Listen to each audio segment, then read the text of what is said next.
तो उन्हें बड़ा धक्का सा लगा। उन्होंने मुझे बताया। मन पलटकर एक दृश्य सा उभरा जिसमें उन्होंने देखा कि बालक वृंदावनेश्वरी देवी के मंदिर में आरती कर रहा है।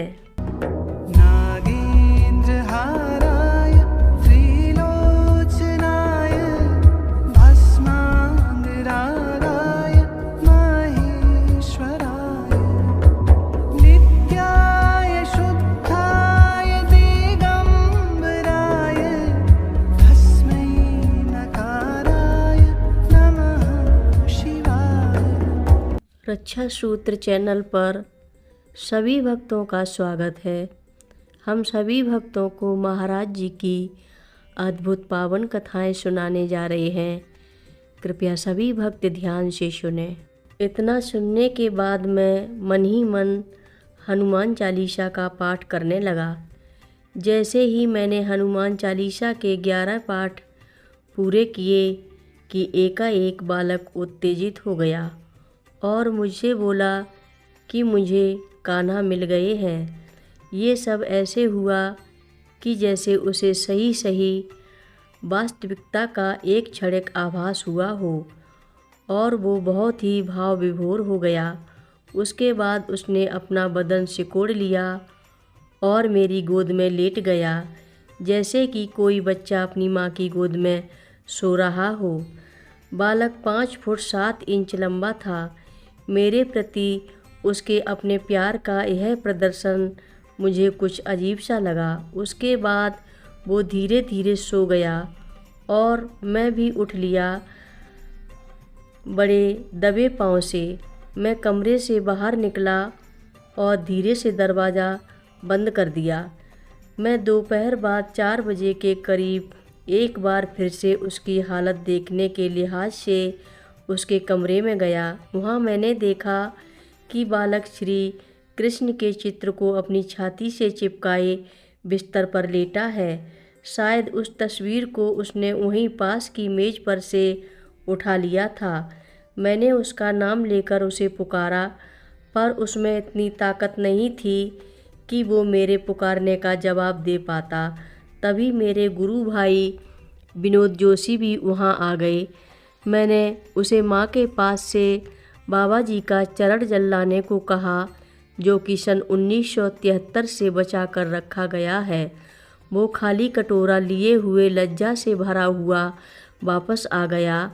उसने बताया कि जब वो जल ला रहा था तो एक आश्रमवासी सेविका, जो कि एकाएक उसके सामने आ गई, कटोरे से टकरा गई। परिणामवश कटोरा उसके हाथ से गिर गया और वह पवित्र जल जमीन पर फैल गया। तब मैं स्वयं माँ के पास और जल लेने के लिए गया। उन्होंने मेरी ओर समझ भरी मुस्कान से देखा, जैसे कि वो कह रही हों कि मैं तेरे आने का इंतज़ार कर रही थी, और फिर बोली कि अब क्या किया जा सकता है। इसके बावजूद भी उन्होंने मुझे थोड़ा जल और दिया। मुझे उस वक्त महसूस हुआ कि अब अनहोनी घटने वाली है और लगा कि बालक अब हमारे साथ से जा चुका है। तब भी मैं वापस आया और उसका मुंह खोलकर पवित्र जल को उसके गले में जाने दिया। कुछ जल अंदर गया और कुछ बह गया। करीब रात को 9:30 पर बालक ने मुझे बुलाया कि वो मुझसे बात करना चाहता है। मैं उसके पास गया। वो बाथरूम में जाना चाहता था। उसकी आँखों की पुतलियाँ पीछे को पलटी हुई थीं, जिसका आध्यात्म में मतलब है कि आदमी अंतर्मुखी हो रहा है।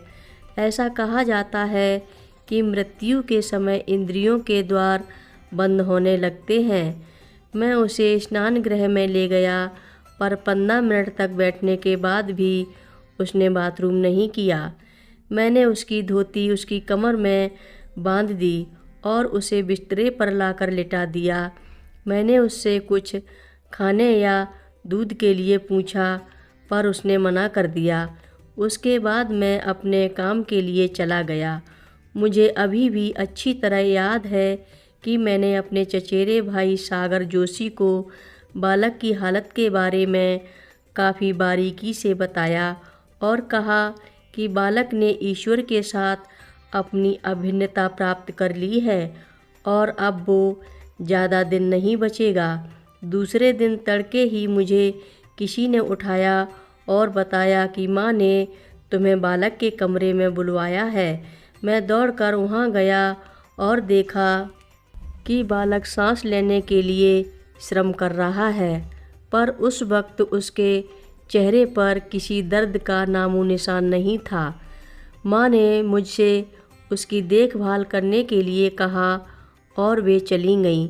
मैं समझ गया कि अंत निकट है, परंतु मुझे इस बात की चिंता थी कि 15 जून को बड़ा भंडारा होना है और आज 13 जून हो चुकी है।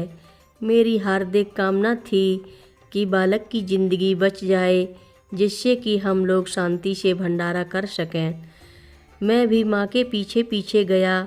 मैंने देखा कि माँ तेल का दिया जलाने की तैयारी कर रही है। मैंने ज़मीन पर घुटनों के बल बैठकर माँ से बार बार निहोरा किया कि बालक को एक बार जीवन दान दे दिया जाए। उन्होंने मेरे चेहरे पर नज़र डाली और बड़ी अवसाद भरी और एक अर्थपूर्ण मुस्कान के साथ कहा कि जाकर बाबा जी से कृपा करने की प्रार्थना करो। मैं भागकर बाबा जी के मंदिर गया। उनके सामने घुटने टेक कर और हाथ जोड़कर प्रार्थना की कि बालक की ज़िंदगी को कुछ और दिन की मोहलत दे दीजिए। इसके बाद मैं फिर माँ के पास गया। तब उन्होंने बालक के पास जाने को कहा। जब मैं उसके कमरे पर पहुंचा तो देखा कि कई लोग उसके बिस्तरे के पास खड़े हैं। इसके बाद मैंने अपने मन में कुछ ठान ली और दोनों हाथों की कौली भरकर बालक को उठाकर बाबा जी के मंदिर और वृंदावनेश्वरी के मंदिर ले गया, जहां उसे देवी माँ के दर्शन कराए। और तब मैं मंदिर के प्रांगण से बाहर आया, बालक को दोनों हाथों में डाले मंदिर से निकलकर मैं स्थानीय बस के स्टेशन पर आया और वहां उसको पास की एक बेंच पर लिटा दिया। मैं बालक को निकट ही भवाली के एक अस्पताल में ले जाना चाहता था।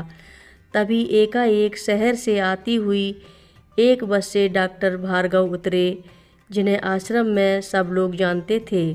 मैंने उन्हें पुकारा कि वे जरा बालक को देख लें।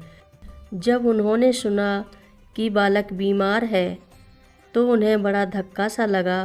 उन्होंने मुझे बताया कि जब अभी वे पहाड़ से उतरती बस से आ रहे थे तो उनके मन पलटकर एक दृश्य सा उभरा, जिसमें उन्होंने देखा कि बालक वृंदावनेश्वरी देवी के मंदिर में आरती कर रहा है। कथा लंबी है, आगे की कथा सभी भक्तों को आगे के भाग में सुनाएंगे। हर रोज़ महाराज जी की कथाएं सुनने के लिए रक्षा सूत्र चैनल को अवश्य सब्सक्राइब करें, शेयर करें और लाइक करें। घंटी बजाना ना भूलें। कमेंट बॉक्स में लिख भेजें, जय नीव करोरी बाबा जी महाराज। बोलो नीव करोरी बाबा जी महाराज की जय। बोलो।